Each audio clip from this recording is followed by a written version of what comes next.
آداب دوستو، ہماری آج کی ویڈیو کا موضوع ہے صنعت حسن تعلیل اور اس کی چار صورتیں۔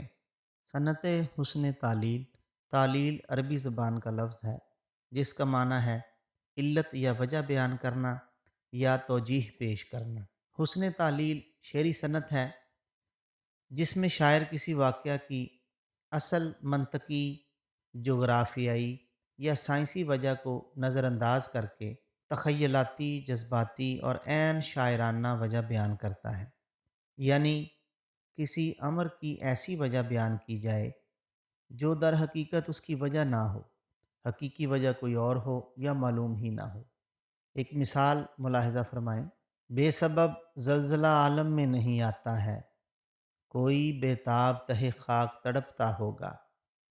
زلزلے کی سائنسی وجہ تو زیر زمین پلیٹس کے اندر تبدیلی یا ٹکراؤ کو سمجھا جاتا ہے، لیکن شاعر امیر نے تخیلاتی سطح پر اس کی شاعرانہ وجہ کسی عاشق کا زیر زمین تڑپنا بتائی ہے۔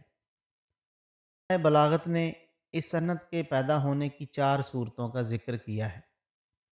پہلی صورت، صفت مذکورہ ثابت ہو اور اس صفت کے لیے شاعرانہ علت کے پہلو بپہلو کوئی اور علت بھی موجود ہو، جیسے پیاسی جو تھی سپاہ خدا 3 رات کی، ساحل سے سر پٹکتی تھیں موجیں فرات کی۔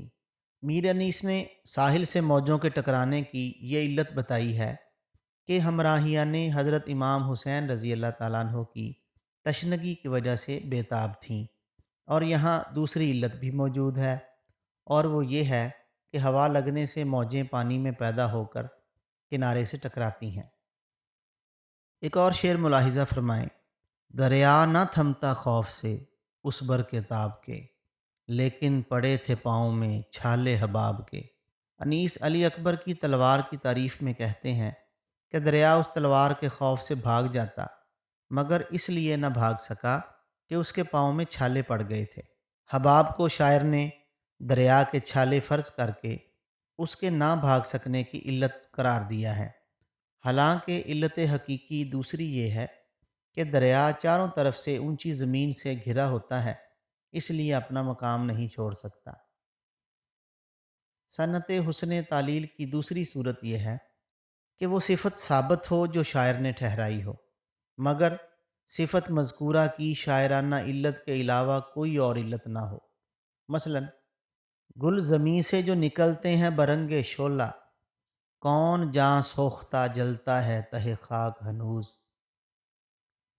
گل کا زمین سے یعنی درخت ہائے زمین سے برنگ شعلہ سرخ نکلنا فی نفس ہی ثابت ہے، لیکن شاعر میر عبد الحی نے علت اس کی یہ بیان کی ہے کہ کوئی جاں سوختہ زمین کے نیچے جل رہا ہے، حالانکہ یہ علت محض شاعرانہ تخیل پر مبنی ہے اور کوئی دوسری علت اس جگہ ظاہر نہیں۔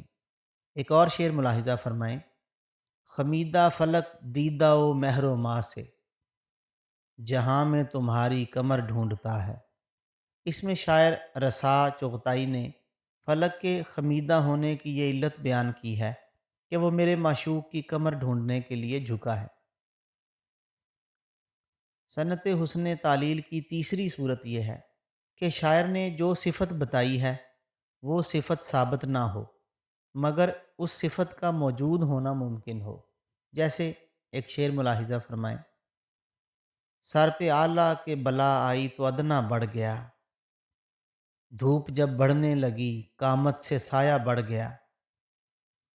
ادنا کا بڑھ جانا صفت غیر ثابت ہے، کیونکہ متعارف یہ ہے کہ اعلیٰ درجے والوں پر خرابی وارد ہو تو ادنا بادنا خراب ہو جاتے ہیں۔